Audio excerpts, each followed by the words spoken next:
ça se fera.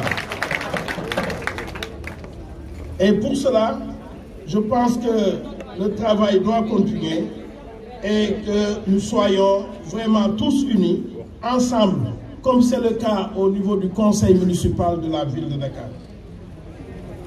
Mais aujourd'hui, moi je voulais solliciter des autorités académiques, l'IF, l'IA, qu'elles orientent et encouragent les élèves à s'intéresser davantage aux matières scientifiques,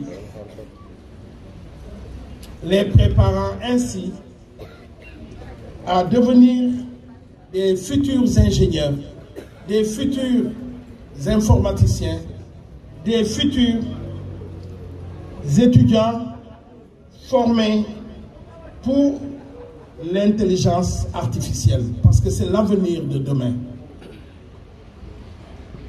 Le lycée doit être un lycée moderne, mais il doit être aussi un lycée scientifique, parce que c'est exactement ce que nous recherchons. Nous avons aujourd'hui au Sénégal l'opportunité d'emploi tourné vers les sciences. Nous avons le pétrole qui arrive, mais il faut bien faire une formation dans ce domaine.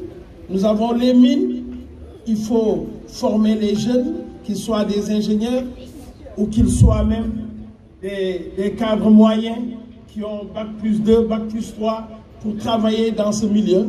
Donc c'est ce que nous attendons, que l'IF, l'IA oriente beaucoup plus les enfants scientifiques au niveau de ce lycée. Voilà, et ça sera une très bonne chose. Nous nous réjouissons de cette avancée majeure qui illustre notre engagement continu à améliorer les conditions d'apprentissage et à offrir à chaque enfant de notre commune et de l'arrondissement les meilleures chances de réussite. Xale yi dinañu mën a jàng, xale yi dinañ leen teg boo gisee lycée bi de toute façon defe naa dinañ leen ko woon ci image yi. Lycée bi niñ ko defaree conception bi am na ay bloc scientifique, am na léegi xale yi doon jógee Grand Dakar di jógee fii Biscuiterie dañu doon dox traverser tali yi dem ba Point E ci bloc scientifique ba foofu pour jàng. Mais bu ñu doxee ba sonn si naaj bu tàng bi bu ñuy ñibbi si naaj bu tàng bi dara dootul des si bopp bi. Alors donc pour vous dire tout simplement que loolu dina leen wàññil coono yu bëri te dina tax fii ñu am fi tout ce qu'il faut. En tout cas man projet bi ni ñu ma ko wonee paate comme El Foutiou wax dëgg yàlla lu baax la man de bu ma sañoon ma dellu si nekk xale pour jàng fii ci lycée bu mel nii parce que lycée de performance rek la waroon. Je salue naturellement le commissaire Wele. Commissaire Wele, au moment de lire la liste, j'ai omis de vous citer, mais vous êtes un homme disponible, un homme travailleur, et je pense que nous sommes en phase. Régulièrement, nous nous concertons. Dama koy sonal nag parce que ku def njombe rek nañu woo maire minuit woowal commissaire bu jàppale ñu mu ngi xool lu mu siy def loolu yëpp lu rafet la lu baax la. On le remercie pour loolu, pour la disponibilité, pour la spontanéité, pour ce qu'il fait pour la sécurité de notre commune. Balaa may jeexal dama leen di ne lii dafay door mooy pose première pierre waaye liggéey bi dafay durer ci ay weer ñii dinañu wax ñaata weer lay jul. Dama bëgg yéen ñi fi nekk yëpp muy kilifa diine yi ak kilifa aada yi ñoom ñëpp chaque jour nañuy ñaan ndax yàlla mottali li nga xam ne moom la ñu sóob nii parce que bu ñu ko defee dina permettre pour ñu mën a egg fi nga xam ne moom la ñu soxla parce que bëggu nañu école bi ubbi nu mu gën a gaawee et je pense que le chef d'entreprise voilà borom entreprise bi Daaru Salaam Gaawaan xam naa ne dina def lu rëy loo xam ne ànd si ak monsieur Pouy nga xam ne moom mooy nekk ñun suba ngoon fii di liggéey bi maa ngi leen di wax ne yàlla mun nañu suturaal yéen ñëpp imam yi délégué yi yéen ñëpp maa ngi leen ñaan bàjjenu gox yi même bu dee ay bàjjen lañu yoo xam ne dañuy fàtte yenn saa yéen conseillers municipaux yéen ñëpp ñaanal leen ñu ndax yàlla may ñu eggali suñu liggéey ak jàmm que Dieu achève ce qu'il a commencé. Merci beaucoup.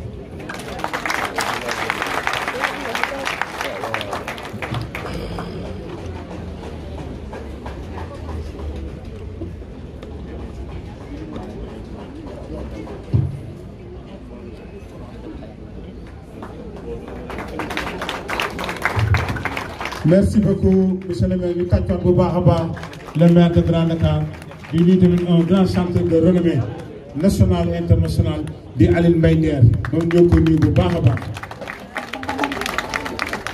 léegi nag ñu ngi jël kàddu gi di ko jox ki nga xam ni mooy yor bourse yi ci ville de Dakar mooy yor permis yi ci ville de Dakar ñu koy wax Pape Konaré Diaité donc ñu tàcc ko bu baax a baax di nit ku baax di nit ku yàlla baaxal di liggéey bu mucc ayib monsieur le directeur à vous la parole.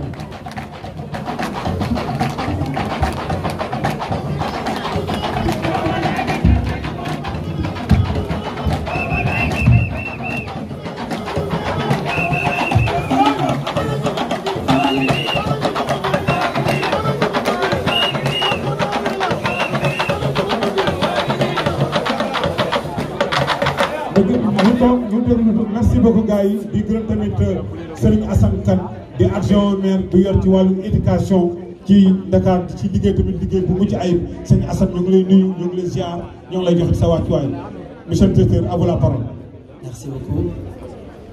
Monsieur le député maire de la ville de Dakar, monsieur les maires de communes, monsieur les adjoints maires de communes, monsieur les maires et conseillers municipaux, monsieur les adjoints et conseillers municipaux de la ville de Dakar, monsieur le secrétaire général de la ville de Dakar, monsieur l'inspecteur d'académie de Dakar, madame l'inspectrice d'académie de Dakar, messieurs et madame les directeurs et directrices de la ville de Dakar, ainsi que les chefs de service.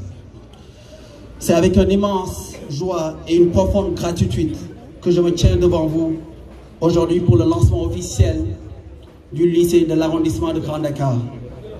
En tant que directeur de l'éducation et de l'aide à l'insertion de la ville de Dakar, je suis honoré de participer à cet événement marquant une étape cruciale de notre communauté.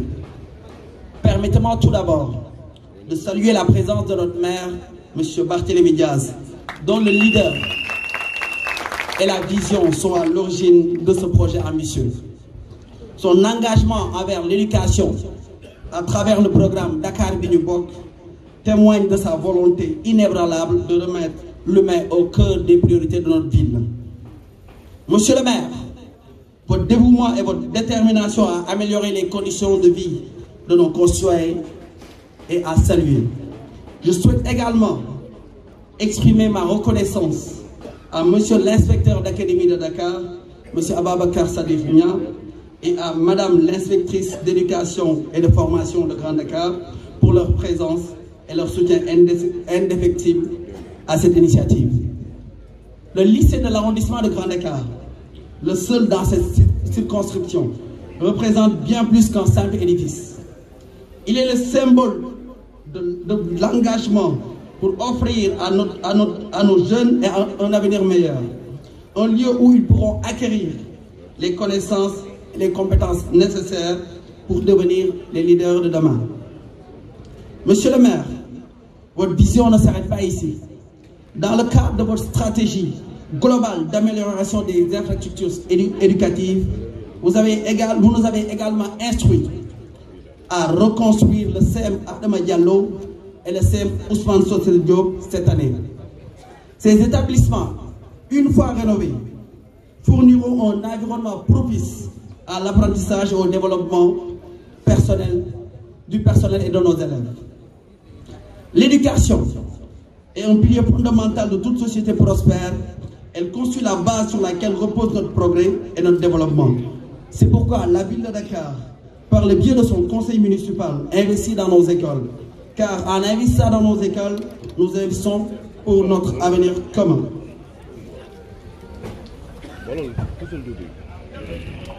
Je souhaite, avant de terminer, en conclusion, remercier le directeur des services techniques, M. El Foutiouba et ses équipes,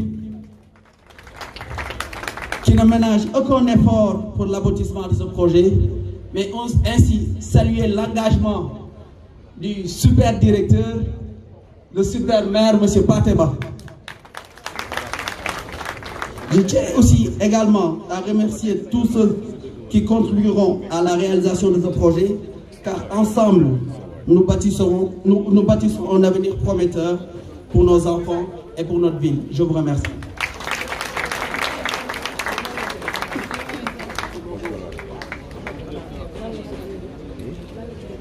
Merci beaucoup, monsieur le directeur. Nous ngi lay sant di la gërëm bu baax baax ci kàddu yi am solo yi nga rotal léegi nag ñu ngi jël kàddu bi di ko jox monsieur Abdourahmane Boubacar Sadekh Niang di inspecteur d'académie bu Dakar ñu tàcc fu mu baax.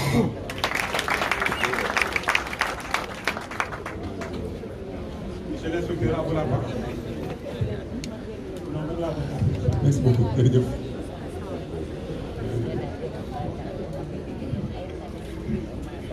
Monsieur le maire de la ville de Dakar, messieurs les maires des communes, mesdames, messieurs les adjoints au maire, messieurs les délégués de quartier, monsieur le commissaire de Grand Dakar, madame l'inspectrice de l'éducation et de la formation de Grand Dakar, mesdames, messieurs les directeurs et chefs de service de la ville de Dakar, le directeur de l'éducation et de l'aide à l'insertion à Konaré, madame Taï, le directeur également d'Esteba, avec qui nous collaborons beaucoup et bien sur bien des aspects, autorités religieuses et coutumières ici présentes, chers enseignants, chers collègues, honorables invités en vos titres, rang et qualité. Monsieur le maire, je voudrais d'abord, monsieur le maire de ville, je voudrais d'abord, avec votre permission, chercher à rassurer monsieur le maire de la commune de Dakar, de la commune de Grand Dakar, par rapport à l'invite qu'il vient de nous faire, madame l'inspectrice de l'éducation et de la formation de Grand Dakar et moi-même, et au-delà, l'ensemble des autorités académiques du département de Dakar, relativement au fait d'encourager et d'accompagner les élèves de façon globale à embrasser les filières scientifiques, technologiques et également les mathématiques. Monsieur le maire, ce matin, j'ai quitté le CICES où l'Académie de Dakar a organisé la cérémonie pour célébrer les lauréats et les lauréates, les pépites qui se sont fortement distingués en mathématiques, en sciences, en technologie, sous la présidence de monsieur le gouverneur de la région de Dakar. Ça veut dire quoi?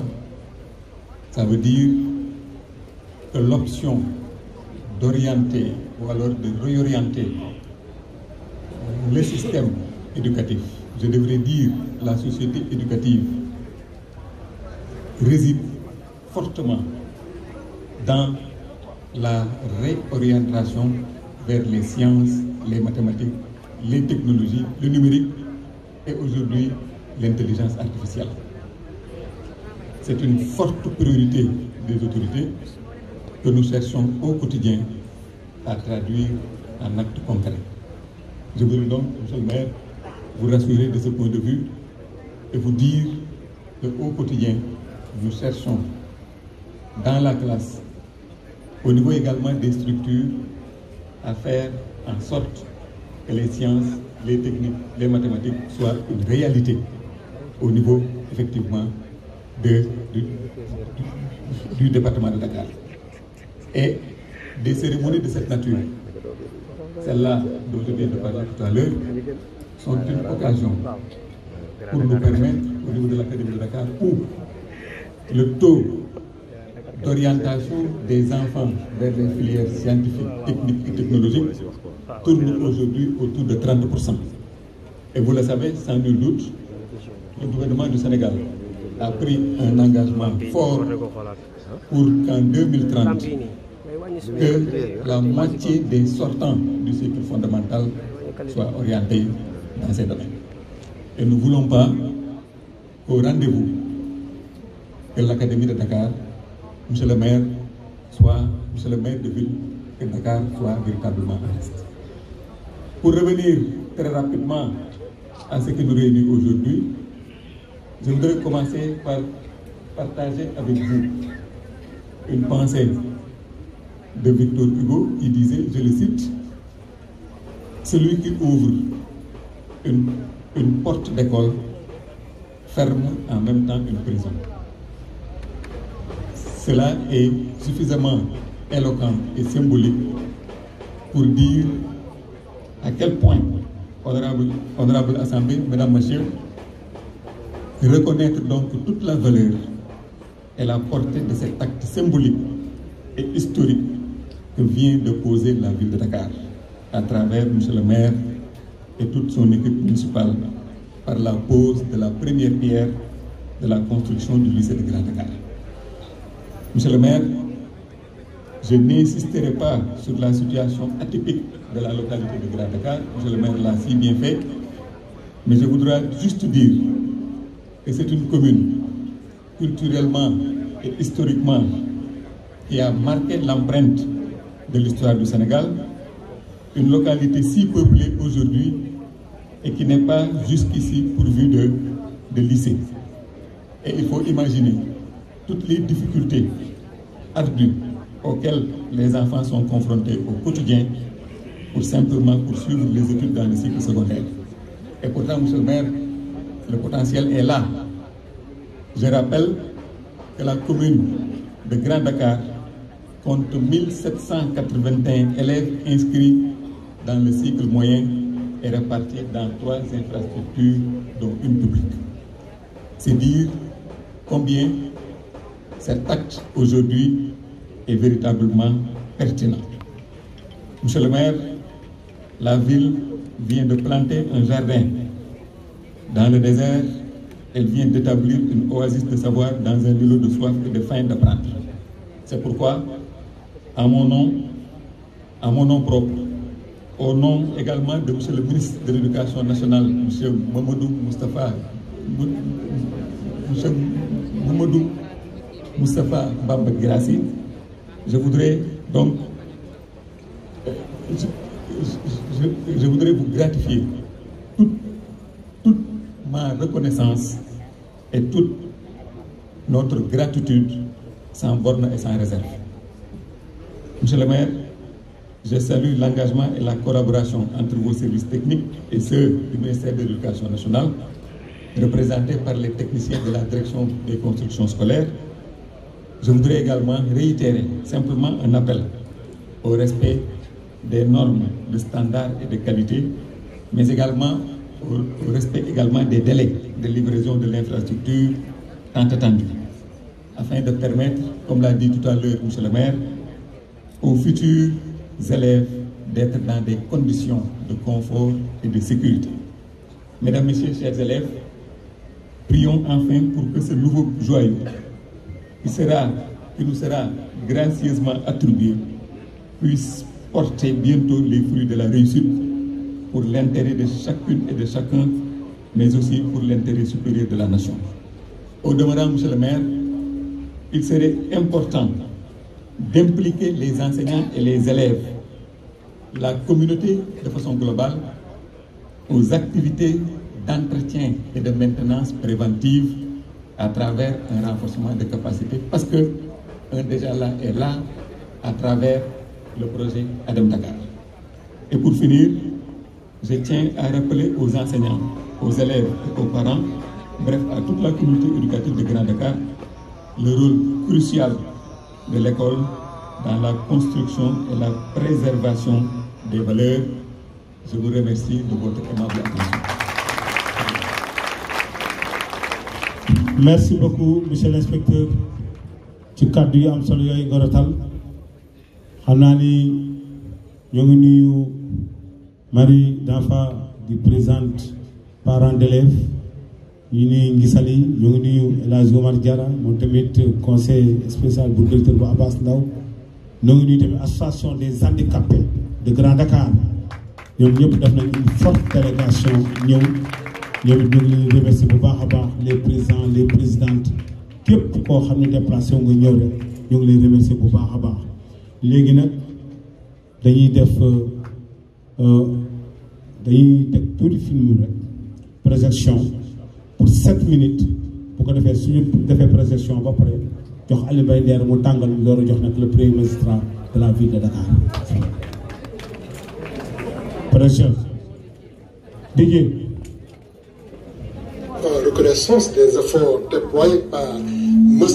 Barthélémy Toye Dias, maire de la ville de Dakar, et son administration municipale en vue de faire de l'apprentissage tout au long de la vie une réalité pour tous. C'est avec une immense fierté et un grand honneur que la mairie de Dakar, M. Barthélémy Toye Dias, vous présente aujourd'hui le projet de construction d'un nouveau lycée dans l'arrondissement de Grand Dakar, un projet ambitieux et porteur d'avenir pour notre jeunesse et notre communauté. Ce projet a été élaboré en réponse aux besoins éducatifs croissants. L'insuffisance d'infrastructures modernes destinées à l'éducation, les répartitions inégales sur le territoire départemental de Dakar, ainsi que l'absence d'un lycée moderne dans l'arrondissement de Grand Dakar ont un impact négatif sur la qualité de l'enseignement. Les élèves sont souvent obligés de faire de longs trajets pour aller dans les lycées existants, ce qui entraîne des externalités négatives qui influent sur la performance de ces apprenants. Pour résorber ce gap en matière d'équité territoriale, le maire de la ville de Dakar, M. Barthélémy Toye Dias, a initié un important projet de construction d'un lycée moderne, bien équipé et offrant un espace d'apprentissage adapté aux besoins des élèves et des enseignants. Composition du lycée. Le lycée est capable d'accueillir environ 1500 élèves avec des installations de pointe pour l'enseignement des matières scientifiques, des arts, des langues et des sports. Le lycée sera équipé d'une entrée principale avec un poste de contrôle pour la sécurité de l'établissement, d'un bloc administratif en rez-de-chaussée composé de 4 bureaux, d'une salle de profs et d'une salle de reprographie et d'archives, d'un bloc en rez-de-chaussée de centre de documentation et d'information composé d'une bibliothèque et documentation, d'une salle de lecture, d'une salle d'informatique, d'un bureau, de magasins, de jardins modernes et une grande cour de récréation, de 2 terrains multisports, de 2 blocs pédagogiques en R+2 composés de 4 salles de classe par niveau qui sont spacieuses, bien aérées et bien éclairées, dotées de tableaux interactifs, de projecteurs et d'autres technologies modernes. D'un bloc de R+3 composé de 3 salles de classe par niveau qui sont spacieuses, bien aérées et bien éclairées, dotées de tableaux interactifs, de projecteurs et d'autres technologies modernes. Il y aura également un laboratoire scientifique. Le lycée sera entièrement alimenté par l'énergie solaire photovoltaïque. Ce projet de montant de plus d'1 milliard est entièrement financé par la ville de Dakar. Dans sa politique Dakar Binibok, volet Dakar Ville Éducation, l'objectif est de créer un lieu de formation de qualité pour les élèves de notre ville. Nous croyons que ce lycée modernisé sera un atout inestimable pour l'arrondissement de Grand Dakar, non seulement pour le bien-être de nos jeunes, mais également pour la croissance économique future de notre ville. L'éducation est l'arme la plus puissante que vous puissiez utiliser pour changer le monde, disait Nelson Mandela.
waaye tàccu leen lii waaye tàccu leen lii tàccu leen lii waaye tàccu leen lii waaye la ilaha illallah lii man kaa mujjee gis ñu ko wane noonu madame ma IEF lii dafa naa Sorbonne la may jox mooy école bu mag boobu ca France ma xam ne Ahmed Diop jaar na fa commissaire wala jaar na fa Jibi Faye jaar na fa waaye foofu noonu foofu la Vincent Gomis amee master la ilaha illallah commissaire école boobu ca France ñu ko wax Sorbonne Aline Mbaye Nder ñii fa lañ génnee borom xam-xam yëpp fa lañ jaar parti bi xam na foofu. jërëjëf Sadio ñu tàccuwaat bu baax a baax le premier magistrat de la ville de Dakar boobu nag toll ci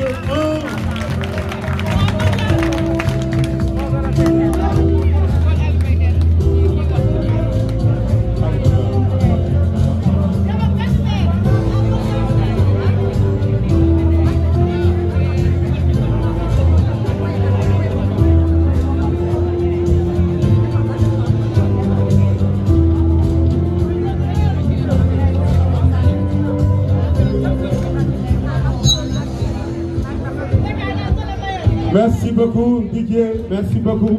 Nous t'accueillons bu baax a baax le premier magistrat de la ville de Dakar di remercier tamit les maires, le premier magistrat de la commune de Grand Dakar di remercier tamit le maire Dieuppeul Derklé di remercier tamit le maire des HLM di remercier tamit le maire Bel-Air di remercier aussi tamit les maires Sicap Liberté di remercier tous les maires yi nga xam tamit déplacé nañu ñëw. mais le maire Sabri Diouf wax na ko léegi ne lycée bi du lycée Grand Dakar kese Biscuiterie ci la bokk HLM ci la bokk Liberté ci la bokk yeneen commune yi nga xam ne tamit jege nañu fii Grand Dakar tamit ci la ñu bokk léegi nag dañuy dugal tuuti le grand chanteur, un chanteur de renommée internationale, ñu koy wax Aline Mbaye Der 30 ans de l'air ñu tàcc ko bu baax a baax. Asalaamaaleykum. Maa ngi nuyu ñëpp nag. C'est vrai qu'il faut profiter de cette occasion parce que je suis artiste et je suis bien là ce soir. Mais je vais vous dire tout simplement que je suis venu, ma venue est simultanée. J'ai su l'événement par rapport aux médias. Tout à l'heure, il n'y a même pas une heure de temps à la télé. Et du coup, je me suis dit, à ma double qualité d'ambassadeur de l'école sénégalaise, je me donne le droit le plus absolu d'être là parmi vous ce soir. Pape Konaré est un ami, est un jeune frère. Monsieur le maire Barthélémy est un ami, est un jeune frère. Monsieur Cheikh Gueye est un ami, est un frère. C'est un plaisir d'être là parmi vous parce que je pense qu'on est Sénégalais et il faut encourager les gens qui travaillent et les féliciter. C'est tout juste. C'est pour ça que je suis venu aujourd'hui. Mais bon, on va essayer de yëngal tuuti rek quoi. All right.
Merci beaucoup. Merci beaucoup. gars yi nee nañu bis. maa ngi nuyu Moussa Seck Mame Diarra maa ngi leen nuyu bu baax a baax di nuyu tamit présidente bëgguma loolu ñoo koy nuyu bu baax a baax gars yi nañu bis. waaw mais DJ bi nag moo teg benn morceau ah. Le DJ. Tu peux toujours changer de morceau, c'est toujours there ah. Monsieur le maire est là, il faut lui faire plaisir ce soir. Et monsieur le commissaire, mon respect. DJ tegal benn morceau, tegal Serigne Mansour. Ana 30 ans DJ.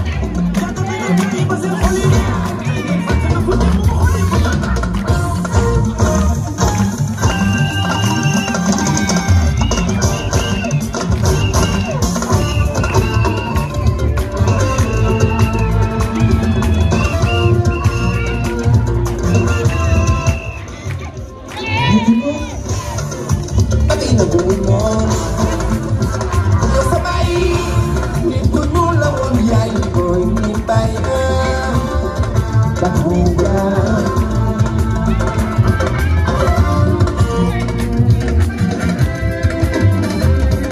nit ku ñuul dafay bañ moom yow sa yaay nit ku ñuul la woon yaay booy ni baay dama koy téye ba taw yu téye caatam ya ole la sama xol man moo jëkk laa xam ole woo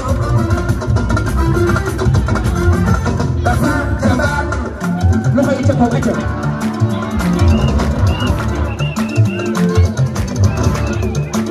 fakki dafay na ngoo Dakar bilaay ñoo di Dakar di mën a bokk mu si ñi aada ndax li tax doon di bañ sa nekk maam ci bëgg a xam ni doon yi wu song ba dafa saa ñu ngër la song ba dafa aadaay na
waaye dafa nar a may géej koy de. kan garde corps bi. waaye bu jëfoon benn paar saa yu pouvoir la. waaw commissaire moo toog ne commissaire xam naa moo ko sax. moo ko ne.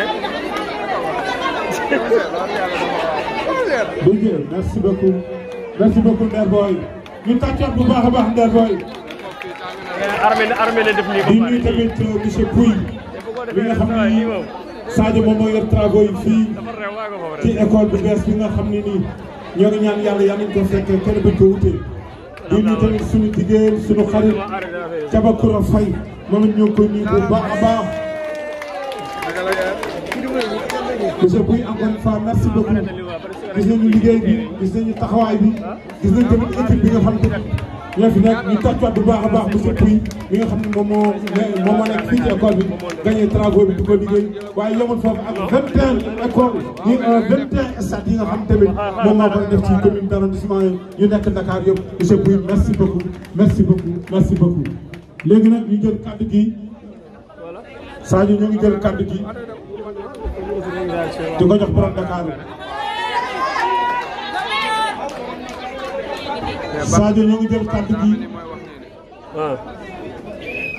Sadio ñu ngi jël kàddu gi di ko jox ki nga xam ni bi mu ñëwee Dakar ba léegi prise en charge yi tardeetul Sadio ñu ngi jox kàddu ki nga xam ni bi mu ñëwee Dakar ba léegi Dakar leer na nañ Sadio ñu ngi jox kàddu ki nga xam ni objectif am mooy Dakar sans sable Sadio ñu ngi jël kàddu gi di ko jox ki nga xam ni fu toll nii léegi doomu Dakar ñëpp a ngi dawal ñëpp am permis de conduire Sadio koo koy kat. waaw kooku mooy Barthélémy Thioye Dias damaa wax ne Ndakaaru ñi ngi xamee secours ci yow dama wax leen Ndakaaroo nga xamee président Sall bi ci yow dama xam ne Ndakaaroo ngi xam ay télé ci yow dama xam ne Ndakaaru ñu ngi xam li nga xam ne mooy li nga xamante ne laa vie propre ci yow lañ ko xamee par jërëjëf waaye Djibril Faye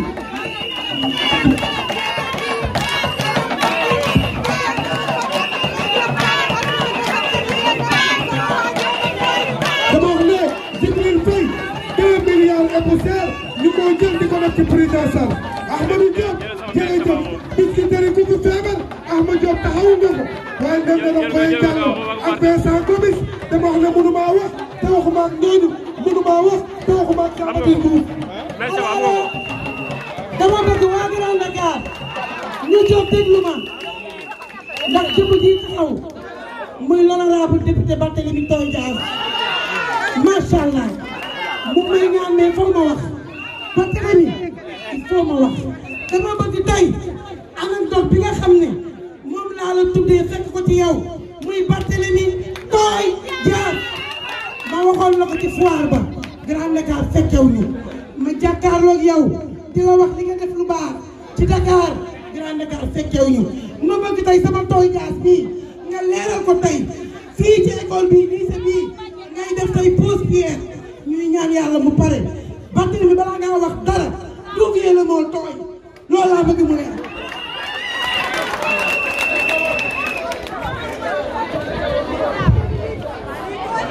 asalaamaaleykum mbokk yi. dama ci wax parce que tooy mooy suma turu maam. di jël suma wóyul bu grâce à cuugal bëri na suñu écran yi de.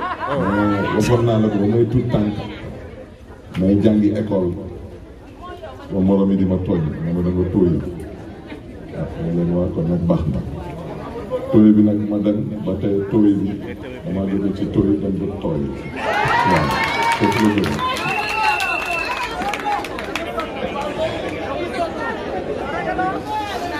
du mat na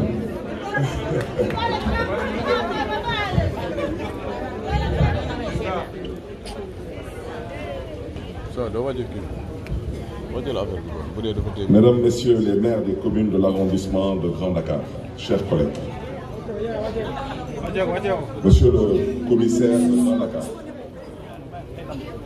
Mesdames, Messieurs les adjoints au maire et membres du conseil municipal de la ville de Dakar, Monsieur l'inspecteur d'académie,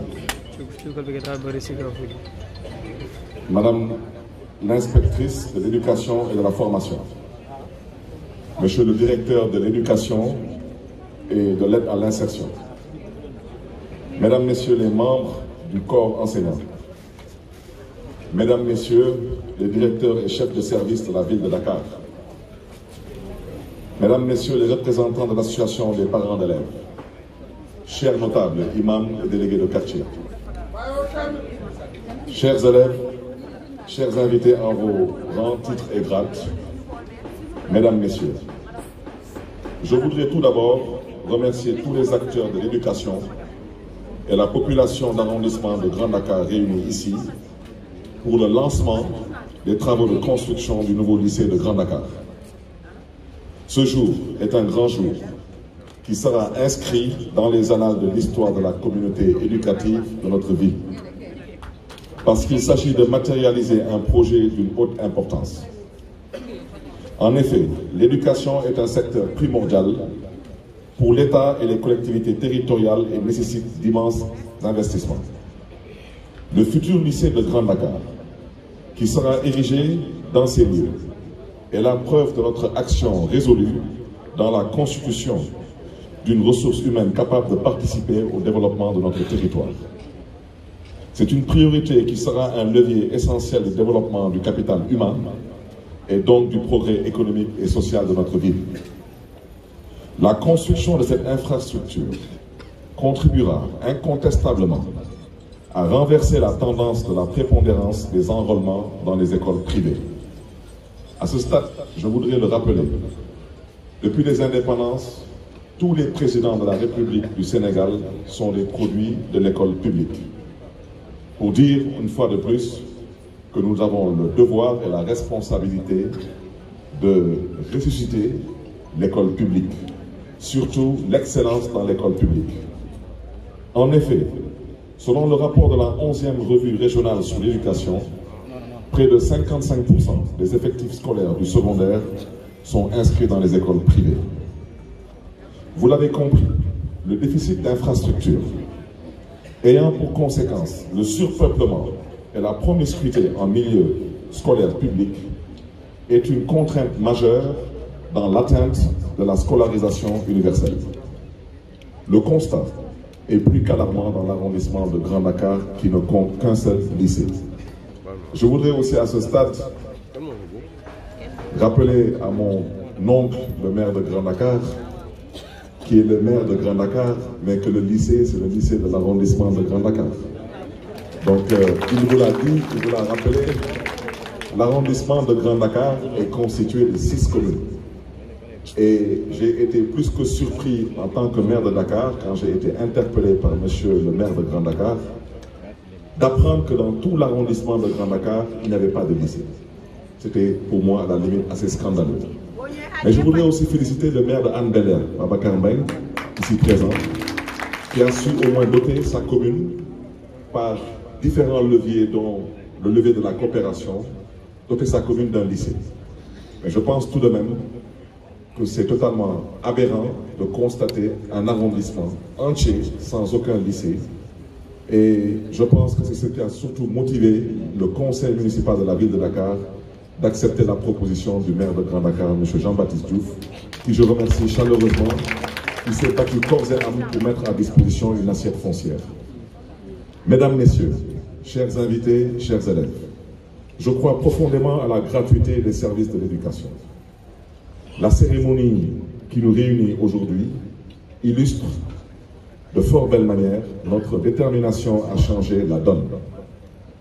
Il s'agit d'offrir à nos enfants, plus particulièrement à ceux de l'arrondissement de Grand Dakar, des possibilités équitables d'apprentissage qui prennent en compte les différences sociales et territoriales dans la répartition des infrastructures et équipements scolaires. Cette perspective rend incontournable l'exigence de moyens indispensables à une action publique efficace au service du plus grand nombre, notamment celles et ceux qui préparent leur avenir citoyen. C'est dans cette optique que s'inscrit la réalisation de cet établissement d'un coût global de plus de 1,3 milliard de francs CFA, entièrement financé par la ville de Dakar. Ce lycée sera conforme au prototype de nouveaux établissements tels que préconisés par la direction des constructions scolaires. Toutes les commodités afférentes au bien-être scolaire et au bon déroulement des enseignements seront prises en compte pour l'épanouissement des usagers et la réussite des élèves. Ce projet fera bénéficier à la circonscription du Grand Dakar d'un établissement moderne et fonctionnel qui comprendra, comme vous l'avez constaté sur la vidéo, entre autres, 3 blocs pédagogiques avec un total de 36 salles de classe capables d'accueillir 1500 élèves. Des installations de pointe pour l'enseignement des matières scientifiques, des arts, des langues et des sports. Un bloc administratif, un centre de documentation et d'information, des laboratoires, 2 terrains multifonctionnels, une guérite pour la sécurité, last but not least, le tout avec de l'énergie solaire.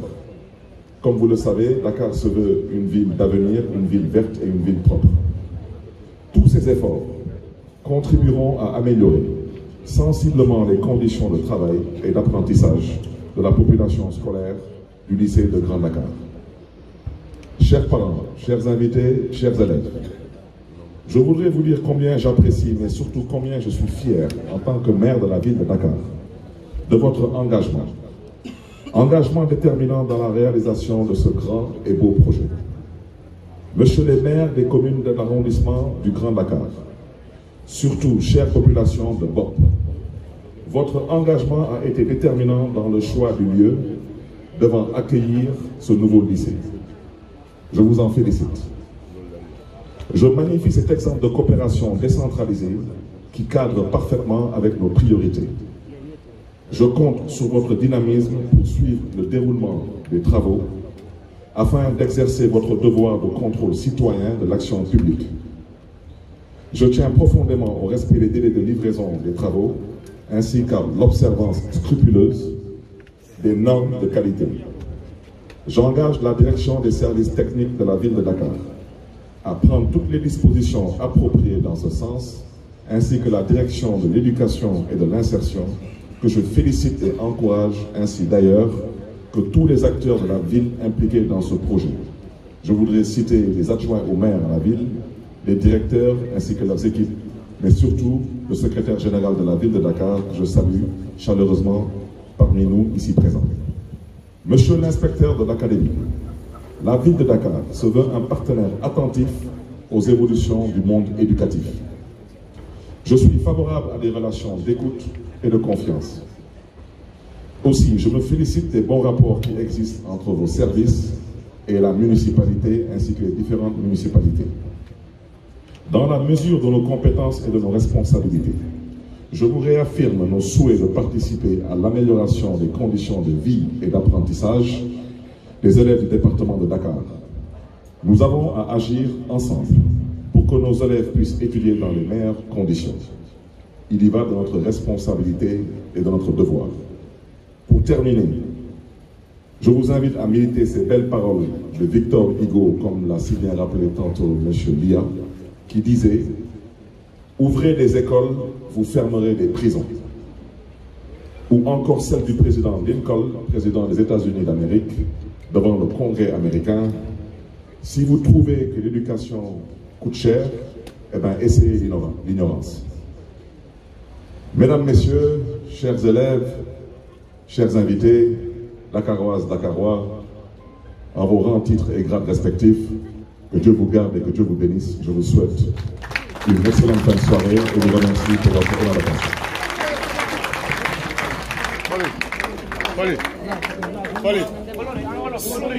waaw merci monsieur le maire.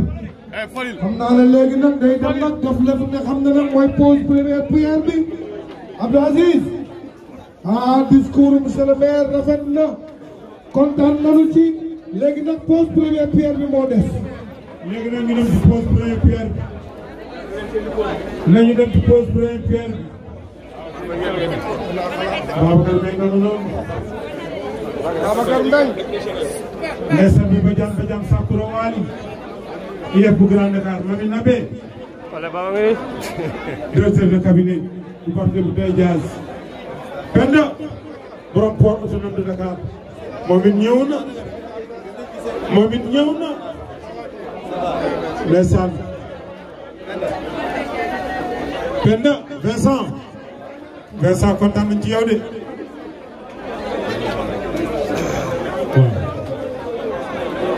ndeysaan. monsieur Babacar Mbengue. ala ajatu wala jaw.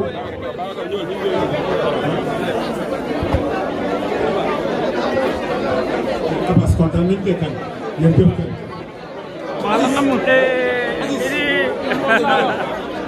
léegi nag ñu xalil ñaari maire yi ñu xalil les maires ñu ñëw et les autorités les adjoints au maire ñoom ñëpp ñu ñëw ñu demee ci pause.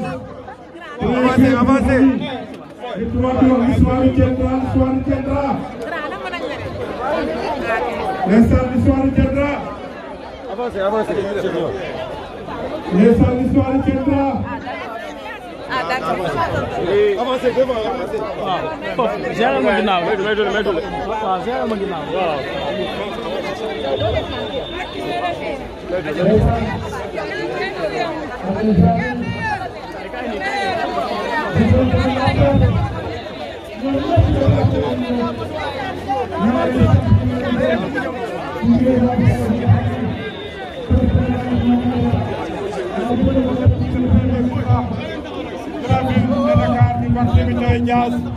ànd ak le maire de Grand Dakar Jean-Baptiste Diouf Moustapha Diop maire des HLM moom it ñëw na Pape Kanare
Les travaux ont démarré.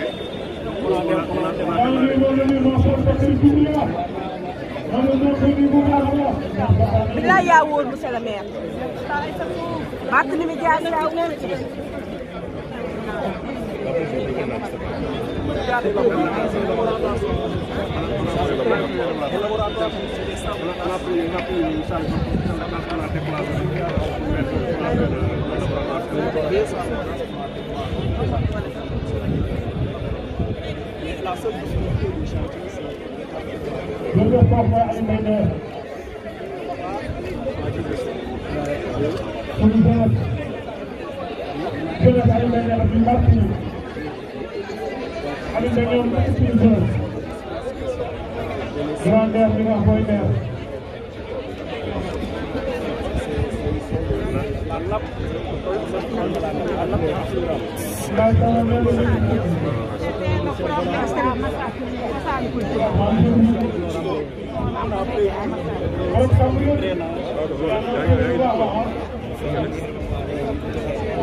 loolu xeer baa ngi foofu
Ablaye Barthélémy Dias yàlla sa jàmm yàgg ku ne amin yàlla mu gudd fan faj ko ci gàcce bi faj ñi génne ñi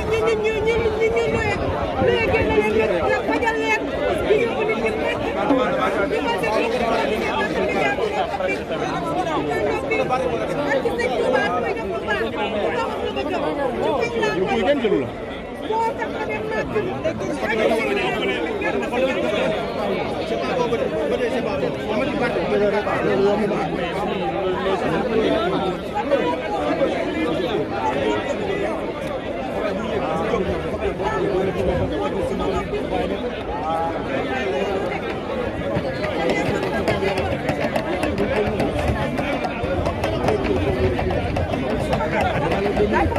li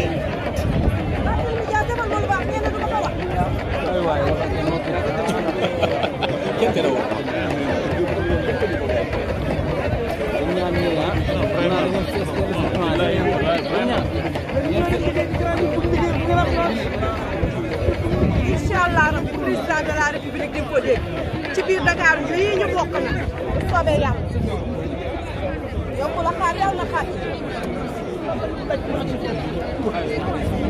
ah soo waxtaan naa ko sa ñëw naa ànd ak yow jéem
Sí, sí.